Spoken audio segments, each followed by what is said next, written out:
Assalamu alaikum, my dear students.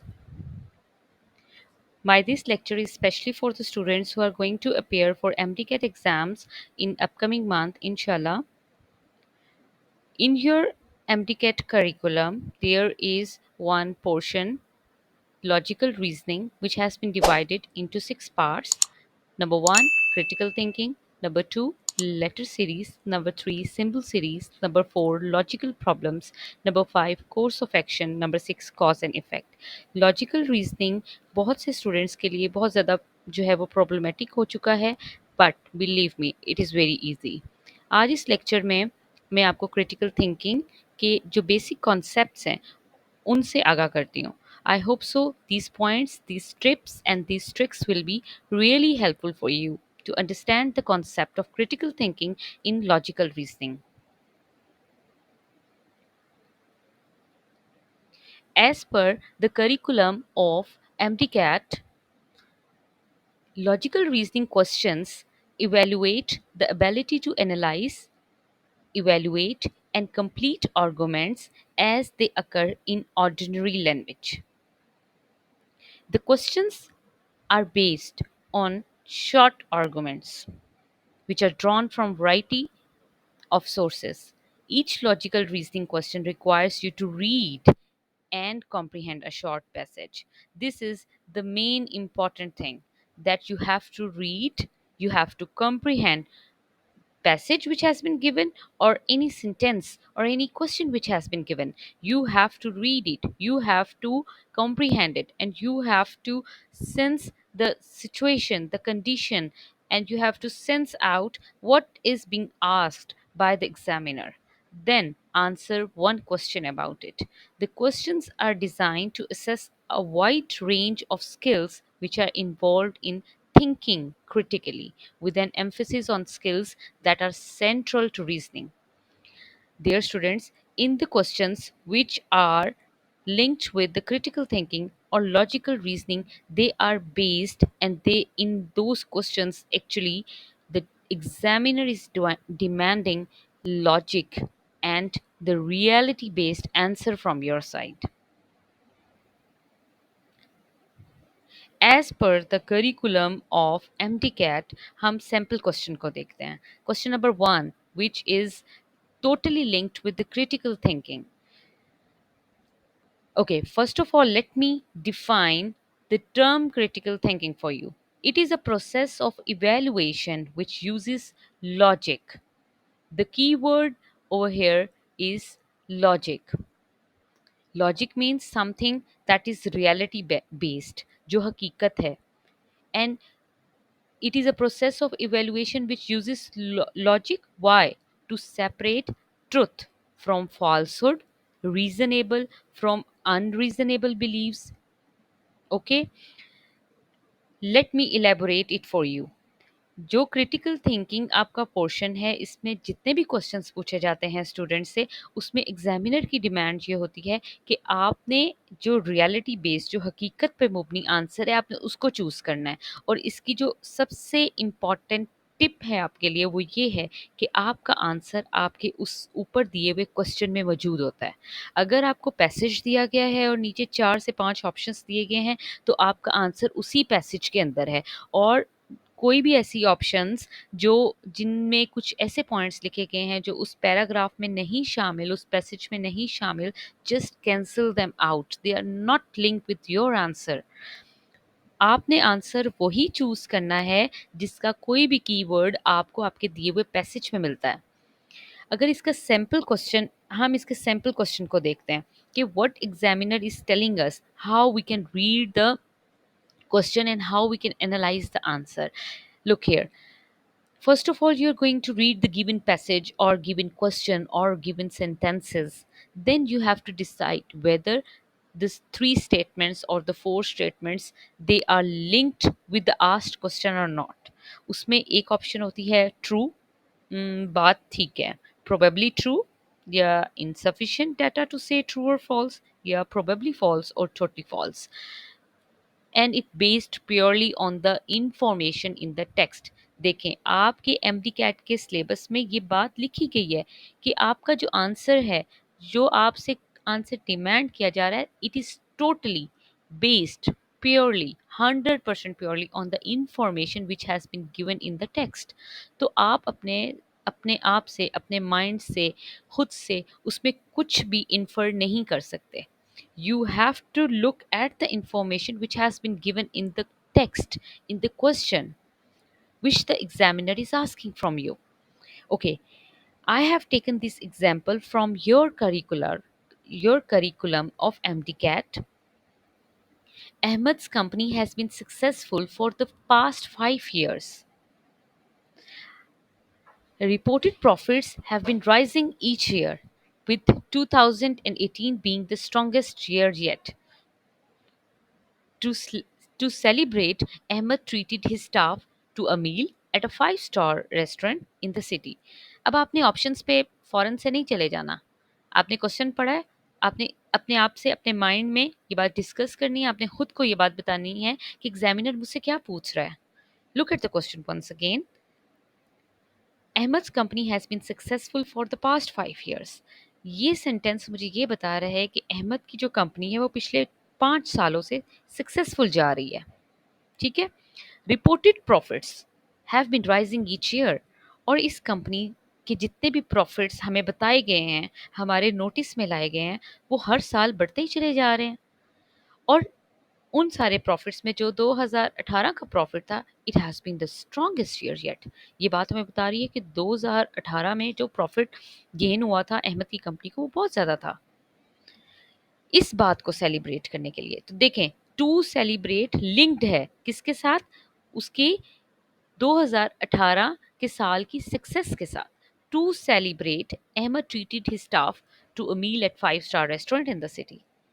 अब आपने अपने आप से डिस्कशन कर ली, आपने अपने माइंड को खुद से बताया कि इसमें ये 3 बातें हो रही हैं कि अहमद की कंपनी है, पिछले 5 सालों से वो सक्सेसफुल जा रही है.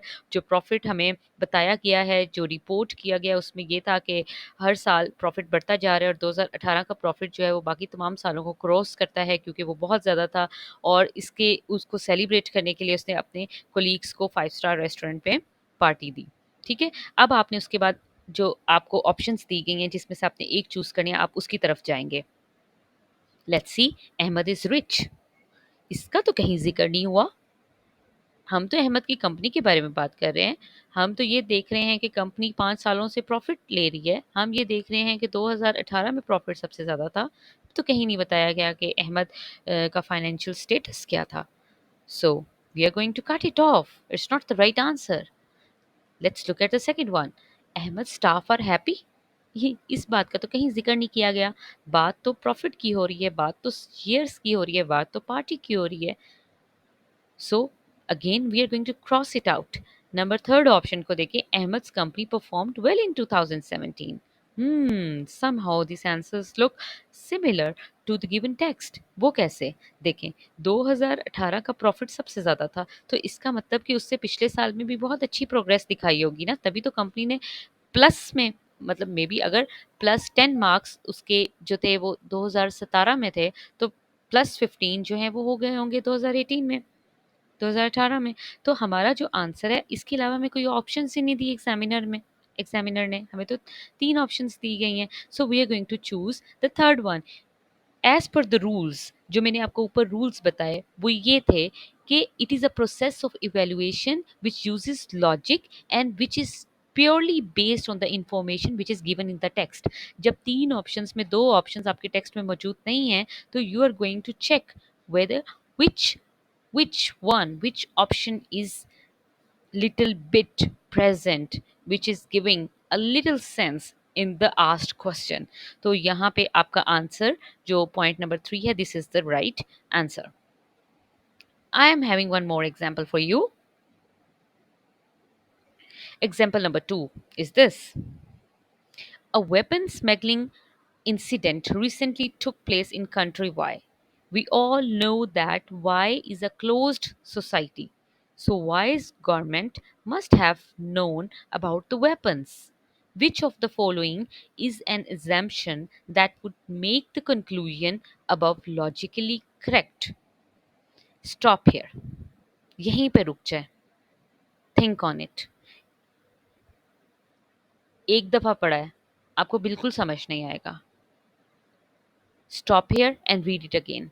अब इसको ज़रा समझ के पढ़ें, इस तरह से पढ़ें that you are going to explain this story to someone. A weapons smuggling incident recently took place in country Y। एक कंट्री है, उसका नाम वाई है, और उसमें एक इंसिडेंट हुआ है रिसेंटली। और वो कौन सा इंसिडेंट हुआ है, कौन सा वाकया हुआ है? वेपन स्मगलिंग का। ठीक है, पहले सेंटेंस में बात समझ आ गई। वी ऑल नो, हम सब जानते हैं कि वाई जो है वो एक क्लोज्ड सोसाइटी है। So Y's government must have known about the weapons. तो जो वाई की गवर्नमेंट है, वाई क्लोज सोसाइटी है, मींस कि उसके सर पे गवर्नमेंट है। तो वाई की जो गवर्नमेंट है उसको पता होना चाहिए ना कि उसके कंट्री में कौन से वेपन्स हैं, कौन से वेपन्स मौजूद हैं, कौन से स्मगल किए जा सकते हैं, कौन से जो हैं वो इलीगल यूज हो रहे हैं। फिर हमसे एग्जामिनर पूछता है which of the following is an exemption that would make the conclusion above logically correct. अब आपने नीचे आपको ऑप्शंस दिए गए हैं, आपने उन ऑप्शंस की तरफ जाना है। ठीक है, और आपने वहां से ये चूज करना है कि इनमें कौन सी ऐसी अजम्पशन है that would make the conclusion above logically correct, जो आपको लगता है कि it would make the conclusion logically correct according to the asked question by the examiner। तो आपने क्वेश्चन को पहले समझना है, you are going to understand the question. उसकी स्टोरी बनाएं अपने माइंड में, उसकी उर्दू लेके आए अपने माइंड में, अपने आप से पूछें कि इस क्वेश्चन में पूछा क्या जा रहा है। जब आपको क्वेश्चन समझ आ चुका है, आपको ये पता चल गया है कि नीचे जो ऑप्शंस है मैंने उसमें से ये वो ऑप्शन चूज करनी है जो मुझे ये शो कर रही होगी कि लॉजिकली करेक्ट है, रिजल्ट जो निकलता है ना वो लॉजिकली करेक्ट है। तब आपने नीचे जाना है, उन ऑप्शंस को रीड आउट करना है, and believe me with in one go you will identify the correct answer. Let's see. Number one option is, if a government knows about a particular weapons smuggling incident, it must have intended to use the weapons for its own purposes। अब देखें, option number one में ये है कि अगर government को ये पता है कि यहाँ पे एक इंसिडेंट जो है वो हुआ है वेपन स्मगलिंग का, तो इसका क्या मतलब हम निकालें क्या कि अगर वेपन्स उस कंट्री में मौजूद हैं तो स्मगल से पहले या स्मगल के अलावा गवर्नमेंट अपने किसी खास मफाद के लिए, अपने पर्पसेस के लिए भी वो यूज़ करती है, या कर सकती है, या करती होगी। Let's see what is the second option. पहली ऑप्शन को हमने समझ लिया, let's move to the second one. If a government claims that it knew nothing about particular weapon smuggling incident, it must have known everything about it। अगर government ये claim करती है कि मुझे तो कुछ भी नहीं पता वेपन स्मगलिंग इंसिडेंट के बारे में, कि मेरे कंट्री में कोई इस तरह का इंसिडेंट हुआ है, it must have known everything about it, तो उसको ये सब कुछ पता होना चाहिए ना। इट्स अ गवर्नमेंट, उसका राइट बनता है। थर्ड ऑप्शन की तरफ जाते हैं। If a government does not permit weapons to enter a country, it is a close society. अगर गवर्नमेंट बाहर से किसी और कंट्री से, ये कंट्री वाई की बात हो रही है, कंट्री एक्स, कंट्री जी, कंट्री सी, कहीं और से अलाउ नहीं करती कि उसके कंट्री में वेपन्स आए, तो इसका मतलब ये है कि वो क्लोज्ड सोसाइटी है। Let's move to the D option. If a country is closed society, its government has large contingent of armed guards patrolling its borders। और अगर कंट्री क्लोज सोसाइटी है तो इसका मतलब कि उसके बॉर्डर्स पे बहुत टाइट सिक्योरिटी है। ई को देखते हैं। If a country is close society, it's government has knowledge about everything that occurs in the country. और अगर कंट्री जो है वो क्लोज सोसाइटी है तो उसकी गवर्नमेंट को बहुत अच्छा नॉलेज है हर चीज़ के बारे में कि इस मुल्क में क्या हो रहा है। Now you are going to think on the answer. Just think, just keep this 1 2 3 4 and 5 options in your mind, and let me know the correct answer, or you can think it in your mind. When I will tell you the answer, you can match it out। इसकी tip ये है कि you are going to look at the, first of all look at the statement, understand it, look at the options, इसको पढ़ें, एक दफ़ा फिर से देख लें ऑप्शंस को। If a government knows about particular weapon smuggling incident, it must have intended to use the weapons for its own purpose. ऐसा तो कुछ भी नहीं लिखा हुआ ऊपर स्टेटमेंट में। ये तो हमें कोई कंक्लूजन नहीं मिल रहा इससे। If a government claims that it knew nothing about a particular weapon smuggling incident, तो गवर्नमेंट को तो पता होना चाहिए ना। If a government does not permit weapons to enter a country, it is a closed society. Okay, dear students. Now, once again, look at the question which has been asked by the examiner. आप एक दफ़ा फिर से question को देखें कि question आपने options read out कर लिया, आपको सारी समझ लग गई. Just for 1 minute, you are going to stop here and you're going to look at the question which has been asked. Statement आपको समझ लग गई है कि वेपन स्मगलिंग इंसिडेंट हुआ कंट्री वाई में. वाई जो है वो क्लोज सोसाइटी है, so Y governments must have known about all the weapons. इतनी सी बात की गई है, इसमें कोई गार्ड्स का जिक्र नहीं है, इसमें कुछ भी नहीं है. बहरहाल we are going to look at the main question which has been asked. Which of the following is an assumption that would make the conclusion above logically correct? तो आप देखें, अगर आप ऑप्शन 1 को देखते हैं कि government knows about particular weapon smuggling incident, तो क्या वो अपने पर्पस के लिए भी यूज करती होगी वेपन्स को? नो, ऐसा कुछ भी स्टेटमेंट में नहीं लिखा हुआ. आप अपनी तरफ से कुछ भी इन्फर नहीं कर सकते. You have to, my dear students, अब आंसर को चूज करने से पहले you are going to look at the given statement once again. दोबारा से इसको रीड आउट करें, आपको समझ लग गई है पूरी स्टोरी कि इसमें है क्या. Let me explain once again. A weapon smuggling incident recently took place in country Y. कि एक वेपन स्मगलिंग इंसिडेंट हुआ है कंट्री वाई में, ठीक है. और हम सब जानते हैं कि वाई जो है वो एक क्लोज सोसाइटी है, और वाई की गवर्नमेंट को पता होना चाहिए कि अगर ज़ाहिर बात है क्लोज सोसाइटी है तो क्लोज सोसाइटी के ऊपर गवर्नमेंट होती है, गवर्नमेंट का रूल होता है. तो गवर्नमेंट अगर रूल करिए तो उसको पता होना चाहिए कि मेरे कंट्री में कौन कौन से वेपन्स हैं. अब यहाँ पे जो मेन क्वेश्चन हमसे पूछा गया है, जिसको हमने नीचे दिए हुए ऑप्शंस को देख के चूज करना है करेक्ट आंसर, वो ये है स्टेटमेंट कि which of the following is an exemption. कि नीचे जो एग्जाम्पशंस दी गई हैं, नीचे जो एग्जाम्पल्स, नीचे जो पॉइंट्स दिए गए हैं, you have to choose one out of those examples that would make the conclusion above logically correct. जो आपको लगता है कि logically correct. अब मैं आपको टिप दोबारा से दे रही हूँ कि आपका आंसर हमेशा आपके मेन पूछे गए क्वेश्चन या मेन दी गई स्टेटमेंट में होगा, ठीक है. It is very much clear. अब अगर आप ऑप्शन ए को देखें, if government knows about particular weapon smuggling incident, it must have intended to use the weapons for its own purpose. ऐसी कोई इन्फॉर्मेशन हमें ऊपर स्टेटमेंट में नहीं दी गई. हमें 3 बातें बताई गई हैं कि एक वेपन स्मगलिंग इंसिडेंट हुआ है, वो इंसिडेंट कंट्री वाई में हुआ है, और वाई एक क्लोज सोसाइटी है, और क्लोज सोसाइटी के ऊपर एक गवर्नमेंट होती है, और गवर्नमेंट को पता होना चाहिए कि मेरे कंट्री में कौन से वेपन्स हैं. सिंपल. अब ऑप्शन 2 को देखते हैं. Option A is cross. This is not the right answer. Option B. If a government claims that it knew nothing about particular weapon smuggling incident, it must have known everything about it. अगर government ये claim करती है कि मुझे तो पता ही नहीं है कि कोई वेपन स्मगलिंग इंसिडेंट हुआ है मेरे कंट्री में, तो उसको पता होना चाहिए ना. लेकिन ऐसा तो हमें कहीं नहीं कहा गया कि गवर्नमेंट ये क्लेम कर रही है कि मुझे तो पता ही नहीं है कोई इंसिडेंट हुआ है. वो तो क्लियरली लिखा हुआ है कि कंट्री वाई में जो है वेपन स्मगलिंग इंसिडेंट हुआ है. It is again neglected. हम इसको क्रॉस कर देंगे. This is not the right answer. Option C की तरफ चलते हैं. If a government does not permit weapons to enter a country, it is a close society. देखें, अगर गवर्नमेंट बाहर से किसी और कंट्री को अलाउ ही नहीं करती कि मेरे जो कंट्री है उसमें वेपन्स आए, फॉर एग्जांपल हम कंट्री वाई की बात करें, कंट्री ए से, कंट्री बी से, कंट्री सी से, वो अलाउ ही नहीं कर रही कि वेपन्स जो हैं वो मेरे कंट्री में आए, it is a close society. तो ऐसी कोई बात हमें नहीं बताई गई कि वेपन्स जो हैं वो बाहर से आ रहे हैं या वो ऑलरेडी उस कंट्री के अंदर एग्जिस्ट करते हैं.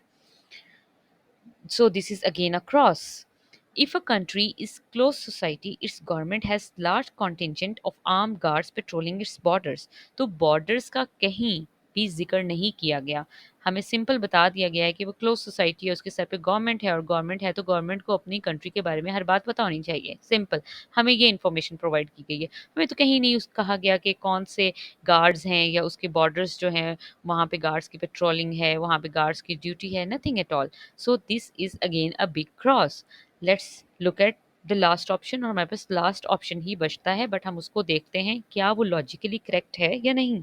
If a country is a close society, it's government has knowledge about everything that occurs in the country. अब आप खुद देखें, क्या ये आंसर आपको, या क्या ये सेंटेंस आपको पूछे गए, एग्जामिनर के पूछे गए क्वेश्चन में, उसकी दी गई स्टेटमेंट में नहीं मिलता कि कंट्री क्लोज सोसाइटी है, क्लोज सोसाइटी के ऊपर गवर्नमेंट है, और गवर्नमेंट को नॉलेज होना चाहिए कि मेरे कंट्री में क्या जो है वो मौजूद है या क्या हो रहा है। तो ये पूरा सेंटेंस मैच कर रहा है लॉजिकली उस ऊपर दी गई स्टेटमेंट के साथ। So this is the right answer. और आपके पेपर में आपसे जो भी स्टेटमेंट पूछी जाएगी क्रिटिकल थिंकिंग पोर्शन में से, उसकी बेसिक जो मेन जो उसका थीम है या उसकी टिप है या उसकी ट्रिक है जो आप लोगों को एग्जाम में हेल्प आउट करेगी, वो यही है कि उसका आंसर आपको एग्जामिनर के खुद के पूछे हुए क्वेश्चन में ही मिलेगा।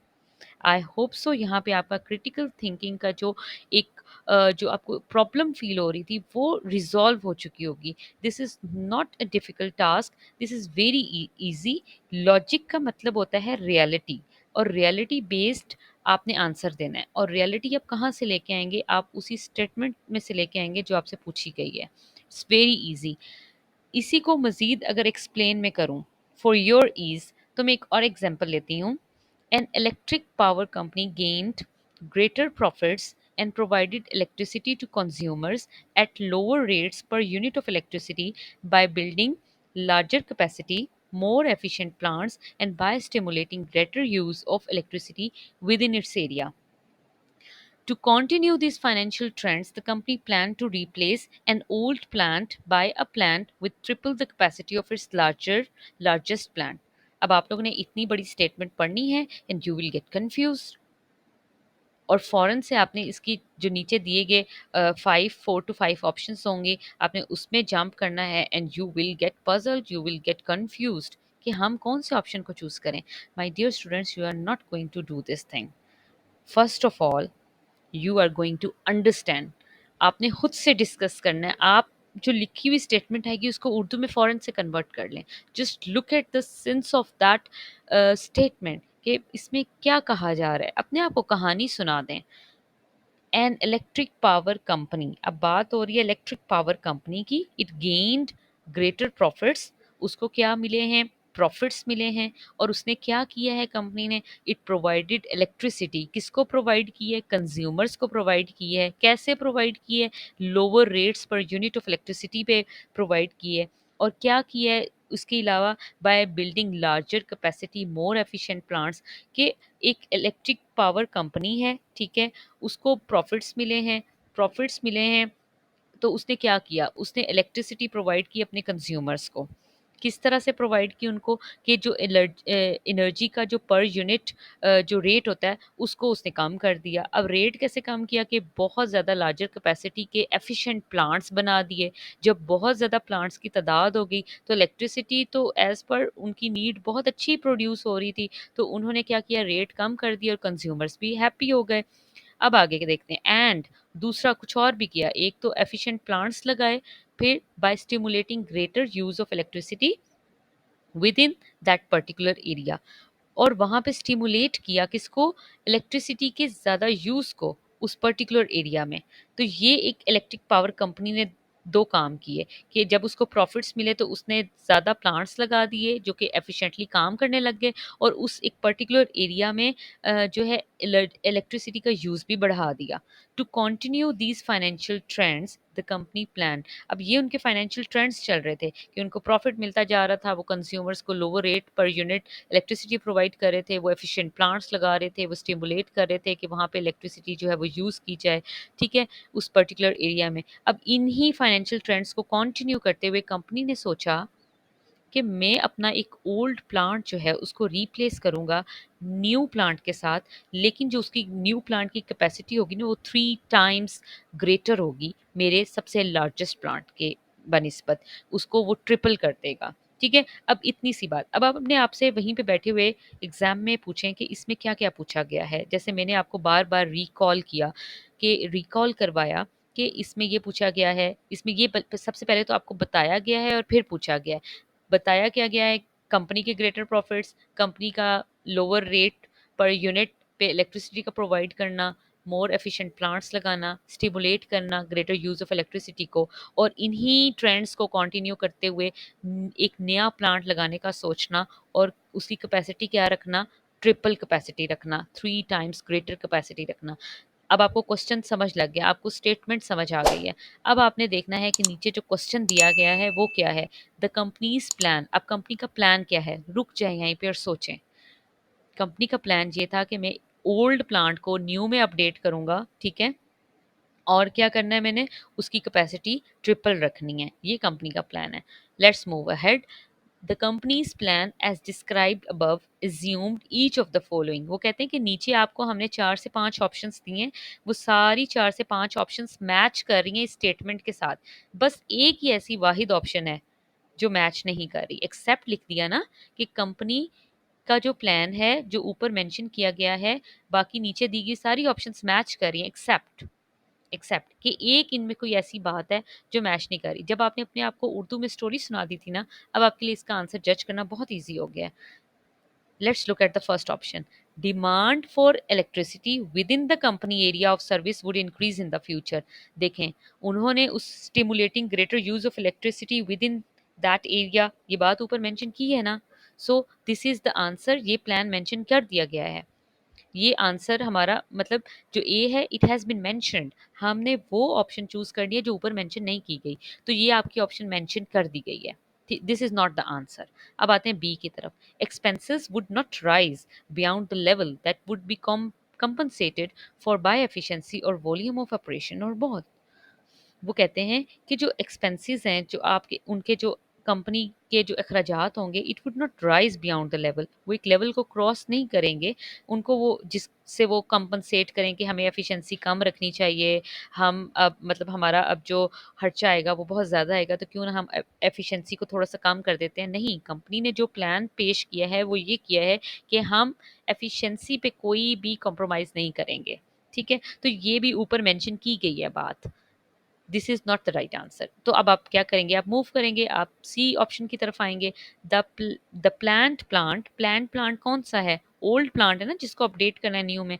The plant would be sufficiently reliable in service to contribute a net financial benefit to the company as a whole.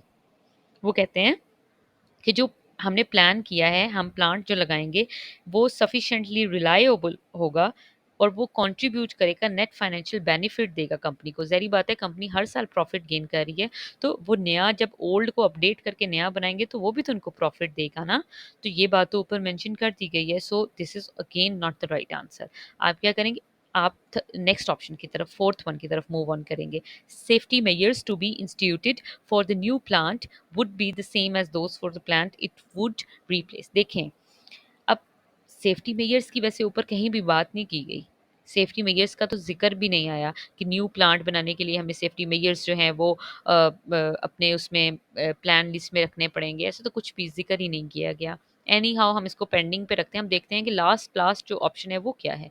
The tripling of capacity would not result in inseparable technological obstacles to efficiency. अब देखें, tripling of capacity तो उनका plan है, उनका plan ही यही है कि हमने ओल्ड प्लांट को अपडेट करना है न्यू में और हमने उसकी कैपेसिटी को ट्रिपल कर देना है, तो ये बात तो ऊपर बता दी गई है।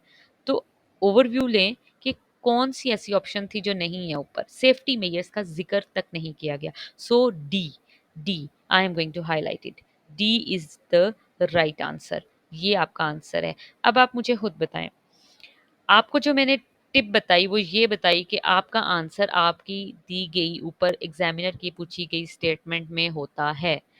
Isn't it so? अभी तक हमने 3 एग्जाम्पल्स की और तीनों एग्जाम्पल्स में हमें आंसर कहाँ से मिला, हमें आंसर उसी मेन क्वेश्चन, मेन स्टेटमेंट से मिला है। This is what is critical thinking. ये आपका लॉजिकल रीजनिंग का जो पार्ट 1 था, क्रिटिकल थिंकिंग, ये उस पे 3 एग्जाम्पल्स मैंने आपको दिए हैं। I have tried my level best to explain it briefly. आपको फिर भी कोई कन्फ्यूजन है, you can write it down in the comment section. और इसके अलावा I have plan a test for you, इसका पीडीएफ मैं नीचे कमेंट बॉक्स में डाल देती हूँ या डिस्क्रिप्शन में. You are going to solve this test. Here is a test. Okay, let me show you.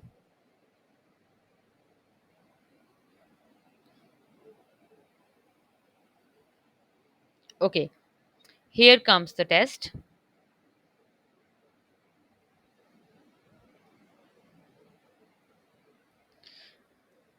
Test की फाइल आपको नीचे डिस्क्रिप्शन में मिल जाएगी. कमेंट बॉक्स में भी हम डाल देते हैं, ठीक है.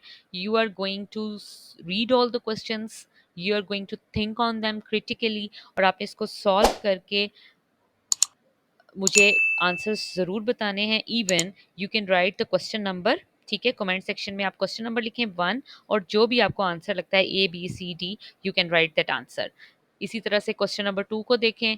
You you can write, only write A B C D E, whatever you think the right answer is. Then I will upload the answer key also. I hope so. You're going to learn a lot from this critical thinking lecture. आपके जो further 5 portions रह गए हैं, I will be इंशाल्लाह I will be uploading a guidance, a lecture full of guidance for you very soon. I hope so you are going to learn from it. Okay.